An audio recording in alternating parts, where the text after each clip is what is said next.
Antiguo Testamento.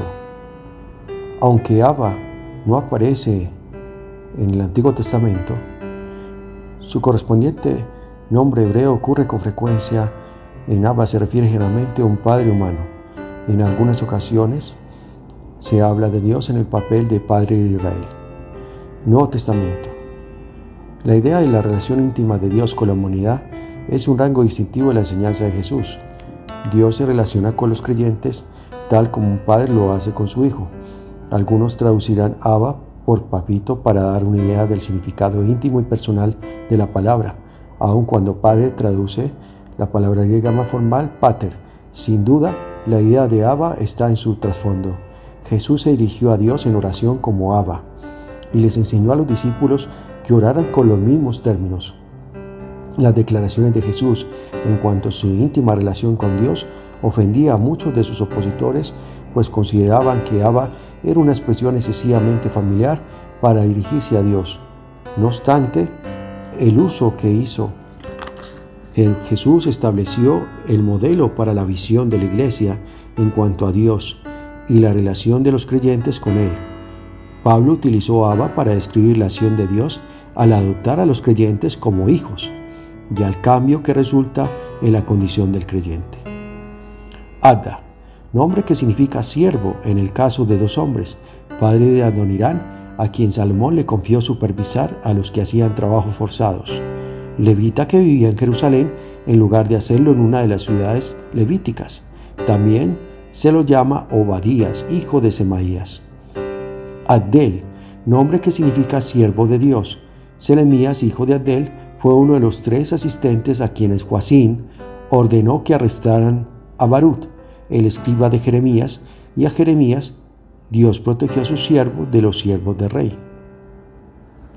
Addi, nombre que significa mi siervo, aunque probablemente sea una abreviatura de siervo de Jehová. Levita, cuyo nieto Etán fue uno de los músicos del templo que designó David. Levita, cuyo hijo Cis respondió a los deseos del rey Ezequías y ayudó a purificar el templo. Israelita con esposa extranjera de la época de Esdras.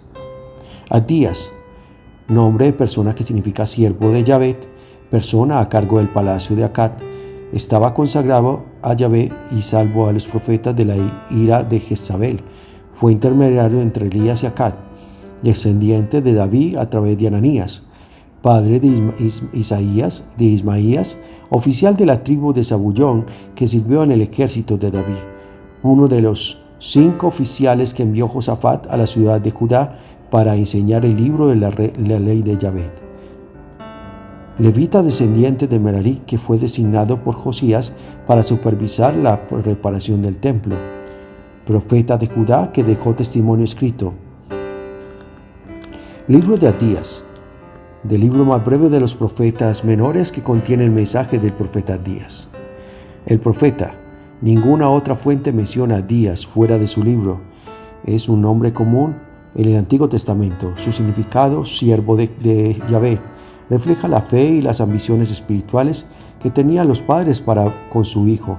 El título Visión de Abdías dirige la atención hacia el autor divino, ya que visión es un término técnico referente a una revelación profética enviada por Dios.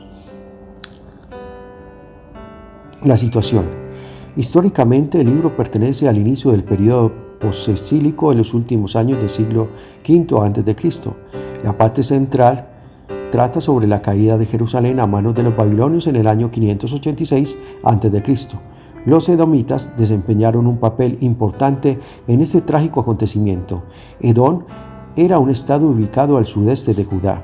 A pesar de los lazos que los unían a causa de los tratados, los edomitas, junto con otros, no habían acudido en ayuda de Judá, sino que incluso colaboraron con Babilonia para saquear Jerusalén y entregar a los fugitivos. Más aún, los edomitas llenaron el vacío que se produjo por el exilio de Judá y se trasladaron hacia el oeste. Esto hizo que el Negev fuese adicionado al sur de Judá e incluso a la zona sur del territorio edomita. Judá reaccionó con una profunda tristeza. El oráculo de Abdías brotó como resultado de una subyacente y apasionada oración de angustia, tal como el Salmo 74, 79 o 137, donde Judá apelaba a Dios para que actuara como juez y salvador providencial a fin de recomponer la situación. El mensaje. La respuesta comienza con una fórmula profética del mensajero que refuerza el énfasis del título del libro en cuanto a que Dios está detrás del mensaje. Los versículos de 2 al 9 pronuncian el veredicto divino. Dios dirige sus palabras a Edom y promete derrotar a esos superhombres y derribar la capital ubicada en el monte que reflejaba la excesiva soberbia que poseían.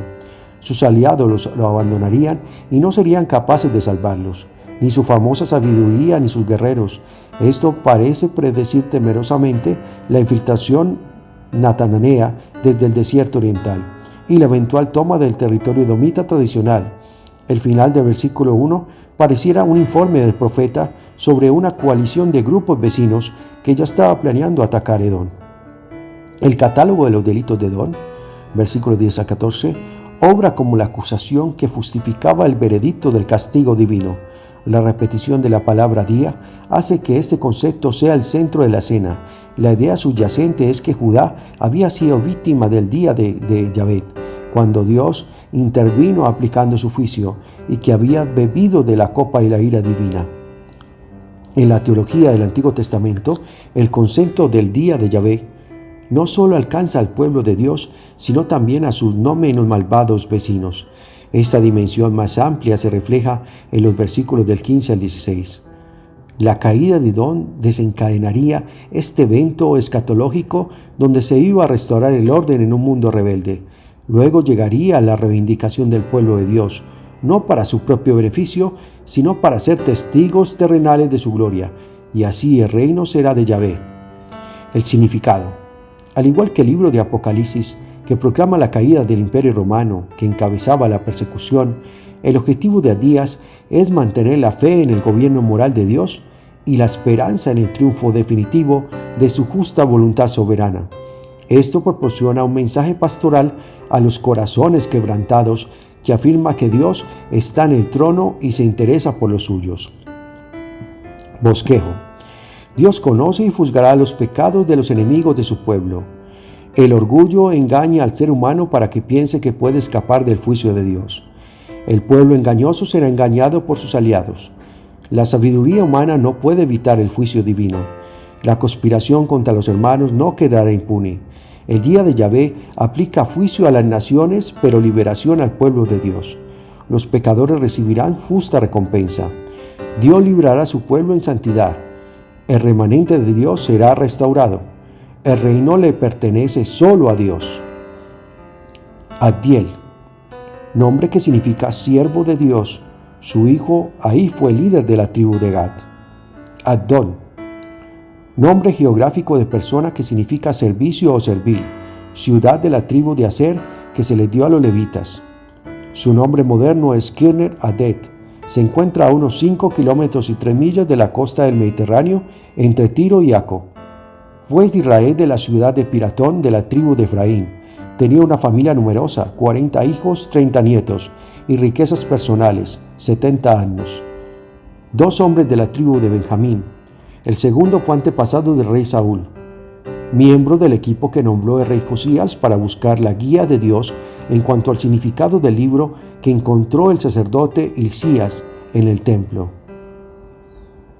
Abed-Negó, nombre babilónico que aparece en Dan y que se le dio a Azarías, uno de los 3 jóvenes hebreos que fueron reclutados junto con Daniel para servir en la corte del rey. Dios lo libró del horno ardiente. Hay discusiones en cuanto al significado preciso del nombre babilónico Abed-Negó. Abed significa siervo. Es probable que Negó sea una modificación intencional de la renombrada deidad babilónica Nebo o Nabú,